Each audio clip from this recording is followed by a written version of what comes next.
¿Cómo están amigas, amigos de la Octava Digital? Platicábamos con ustedes durante esta semana sobre una nota por parte de Univisión, una investigación que involucra al cardenal Norberto Rivera. Y es que según este medio de comunicación, el FBI estaría investigando al hombre de confianza del cardenal y lo estaría investigando nada más ni nada menos por presunto lavado de dinero. Recuerdo perfectamente un excelente libro por parte del maestro Bernardo Barranco, en donde nos habla precisamente del perfil de la personalidad de Norberto Rivera y, por supuesto, de todos y cada una de las relaciones oscuras que hay detrás de este personaje que durante muchos años, muchos, pero muchos años, fue el rostro de la Iglesia Católica en este país. Bernardo Barranco, como siempre, es un honor y un placer recibirte aquí en la Octava. ¿Cómo estás? Al contrario, Jesús, para mí es el placer de compartir contigo y con tu auditorio estos temas candentes de la relación política y religión.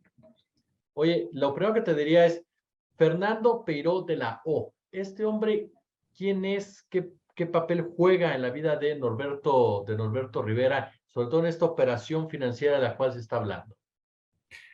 Mira, yo no soy un experto en cuestiones de lavado de dinero ni crimen organizado, pero parece que Fernando Peiró es una persona muy allegada a Norberto Rivera.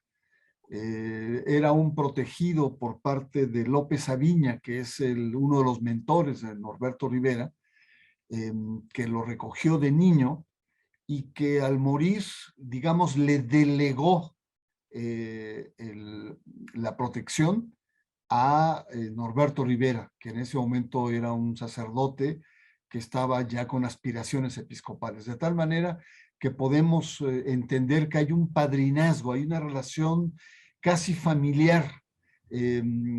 Fernando Peiró se ufana de que conoce al cardenal desde que era niño, una especie, sí, de padrino ha sido durante toda su vida y por supuesto un hombre de todas sus confianzas. Eso es uno de los acercamientos y por supuesto a la hora de meterse en todos estos negocios sucios, pues hay sospechas fundadas que también el cardenal estuvo involucrado y sobre todo por la trayectoria que hay que ver del cardenal en términos de los negocios. O sea, no es de extrañarse, no es algo que podamos decir es un hecho asombroso, es un hecho aislado, es un hecho incomprensible, no. Siguiendo la biografía de Norberto Rivera, podemos incluso casi asegurar que también estuvo metido con estos negocios de su entenado Fernando Peiró.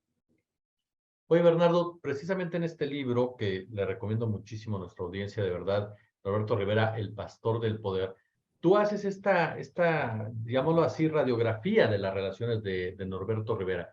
Y ahorita, como mencionabas, no es de sorprendernos por las relaciones que tiene el cardenal. ¿Cuáles son estas relaciones para profundizar un poco, verdad? Mira, para entender al cardenal, mi querido Jesús, hay que entender sus grandes apoyos, sus grandes mentores. Tienes en sus orígenes a el obispo de Durango, López Aviña, que era un obispo muy conservador, de corte cristero, que en los años fines de los 50, 60 y parte del 70 fue realmente un hombre de poder político y religioso en Durango, un hombre, digamos, fundamental. Decían que quitaba y ponía gobernadores si el caso lo requería. Es un hombre, digamos, recio, fuerte, de gran presencia en el mundo social, pero también político de Durango. Luego tienes un segundo mentor, que es Marcial Maciel, el fundador de los legionarios, el célebre y triste personaje que abusó sexualmente de cientos de niños, pero que al mismo tiempo fundó una congregación muy poderosa en términos económicos. Maciel era un hombre de relaciones públicas con el poder económico, empresarios, eh, eh, eh, embajadores, miembros de gabinetes, etcétera, etcétera. Y esa es otra influencia muy importante, porque Maciel transfiere relaciones a Norberto Rivera. Y luego tienes un tercer mentor, que es Girolamo Prigione, exnuncio en México. un hombre que estuvo cerca de 20 años como nuncio en nuestro país y que llegó a convertirse en un hombre político muy importante, ¿no? Al final fue un gran salinista al interior de la iglesia y un eclesiástico al interior del salinismo. Un hombre que no tenía empacho en tratar con crimen organizado. Hay que recordar que Prillone albergó a los hermanos Arellano Félix en la Nunciatura.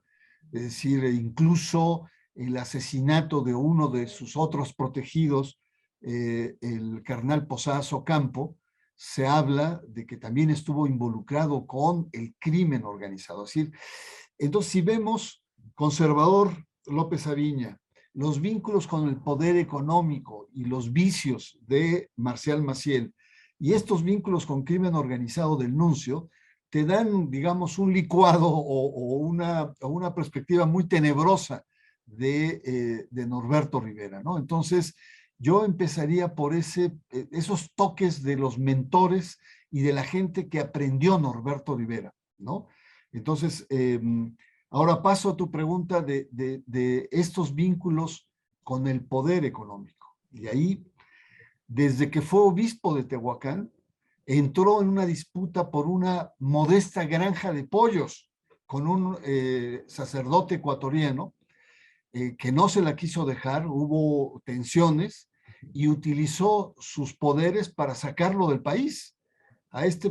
Llegó la federal y lo pusieron en el aeropuerto, este sacerdote, y se quedó con la granja. Ya desde el inicio, Norberto Rivera ya tenía este signo de que le gustaba el dinero, le gustaban los negocios, le gustaba el poder. Estoy hablando en Tehuacán. Ya cuando viene a México, la segunda gran disputa es por la Basílica de Guadalupe contra Guillermo Schulenburg, que era el abad. Claro. La Basílica de Guadalupe en ese momento manejaba 60 millones de dólares en donativos y era un gran botín que disputó Norberto Rivera. Después tenemos a Norberto Rivera quiso imponer el copyright de la Virgen de Guadalupe. Imagínate nada más, se armó todo un escándalo, era como poner el copyright a Emiliano Zapata, porque era imposible, personajes públicos o entes públicos no puedes tener estos privilegios. Y después entra en conflicto con la empresa Biotram, que había hecho toda una serie de negocios sobre este tema.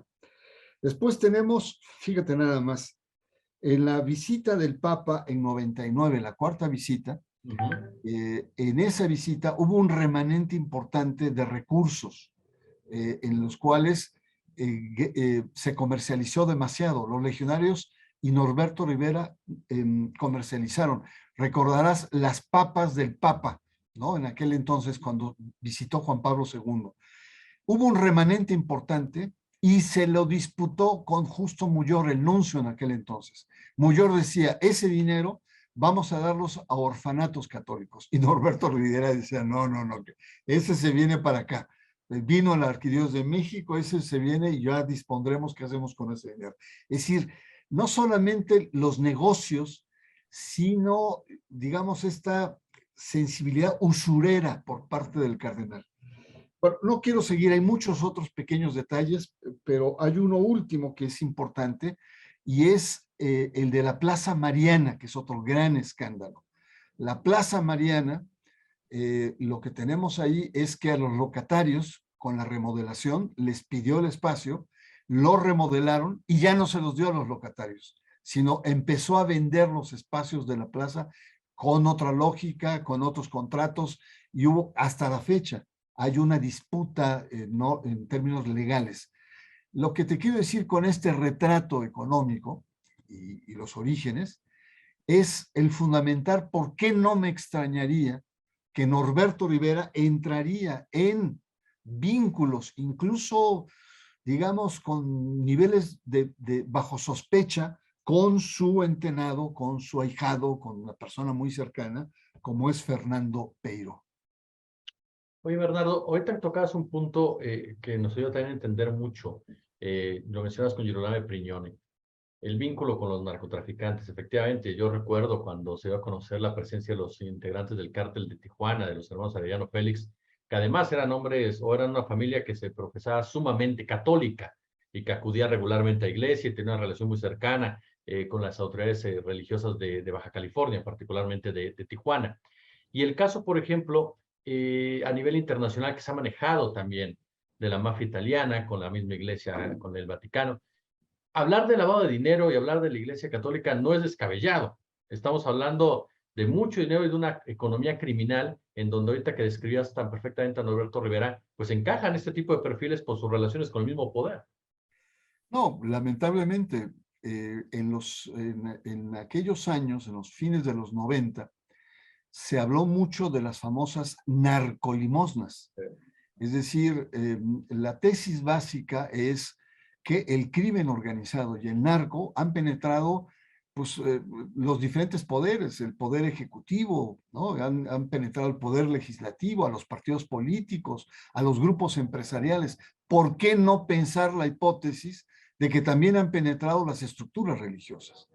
Y entonces encontramos que efectivamente entre el universo del narco son gentes muy populares, con muchos fetichismos, con muchas supersticiones, y muy católicos muchos de ellos, de un catolicismo popular básico y que durante muchos años alimentaron con remodelaciones de parroquias, construcción de capillas, construcción de seminarios, de aportes económicos, etcétera. A principios de los fines de los 90 más bien, hubo el exsecretario de la Conferencia del Episcopado, Godínez, que decía que efectivamente no solamente el dinero se blanqueaba cuando entraba a la iglesia por parte del crimen organizado, sino ese dinero se santificaba porque iba a obras piadosas y a obras de bien común. Imagínate nada más. Todos estos escándalos aparecen en torno al crimen del cardenal Juan Jesús Posadas Ocampo. Es decir, un crimen muy sospechoso en donde el gobierno decía que estuvo en el lugar incorrecto a la hora inapropiada y lo confunden con el Chapo, ¿no? Sí. Pero uno ve el Chapo de aquellos años que era un jovencito, bueno, no jovencito, pero una persona muy joven, y al carnal Posadas Ocampo, que un hombre casi de 70 años. Entonces suena muy ridículo esa hipótesis. Otros plantean que efectivamente el anterior paso de Posadas Ocampo había sido precisamente en Baja California, en Tijuana, Ciudad Juárez, y que esto había entrado en contacto, que tenía grandes casas y tenía grandes propiedades que venían justamente del narco. Hay un padre Soto en donde narra esto en una homilía en la Basílica de Guadalupe, es decir, hay testimonios, y hay testimonios que han rodado a lo largo de estos casi 30 años y que no te quiero abrumar con muchos otros casos, pero lo acabamos de ver precisamente en Aguascalientes, en donde el Mencho reconoce que ha dado dinero, no, el Mencho, no estoy recordando el nombre porque ese es del Cártel Nueva Generación, un capo de Aguascalientes reconoce haber donado bienes inmuebles y terrenos a la arquidiócesis de Aguascalientes. Entonces, no es descabellado el pensar que si esto se da a nivel del Vaticano, de estos vínculos lavados de dinero, no es descabellado pensar que también se da dentro de la Iglesia Católica y que va más allá de Norberto Rivera, y que son casos actuales, modernos. Bernardo, ¿qué pesa más, por ejemplo, ese tipo porque uno entiende de repente el tema de los bancos, el sistema financiero, los políticos, ¿qué juega, digámoslo así, a favor del religioso, del sacerdote, de la autoridad como tal, cuando hablamos precisamente de este tipo de ilícitos? Cuando hablamos de que la iglesia se vuelve entonces ya una empresa como tal que lleva a cabo este tipo de relaciones, y cuando hablamos en definitiva de personajes que, caray, si uno es muy purista, digámoslo así, pues estaría incluso traicionándose de sus principales bases, ¿no? De honestidad, bondad, en fin. Sí, mira, yo plantearía la respuesta como una pinza. Una es el carácter supersticioso de los miembros del crimen organizado, que requieren de blindaje psicológico incluso, porque están permanentemente al filo de la navaja, en donde su vida está permanentemente en juego. Incluso el porcentaje de edad de miembros del crimen organizado no rebasa los 35 años. Es gente que tiene una vida muy corta por, digamos, lo sinuoso del proceso. Y por lo tanto, entonces, requieren de protección divina, santa, pero también no santa. Entonces, son personajes que pueden entrar con la Santa Muerte, que pueden entrar con, incluso con satanismos, y por supuesto con su fe de origen que es católica. Entonces son muy generosos y lo que buscan son fetiches que los blinden, que les den seguridad de que tienen protección divina para poder, digamos, ejercer esa profesión que está eso, en el filo de la navaja. Esto lo tienes por un lado.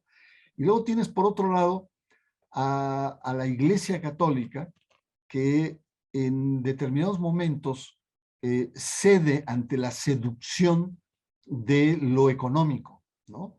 Que quieren remodelar tal iglesia, que quieren construir una casa parroquial, que quieren restaurar el seminario, que con los temblores los templos se han cuarteado, etcétera.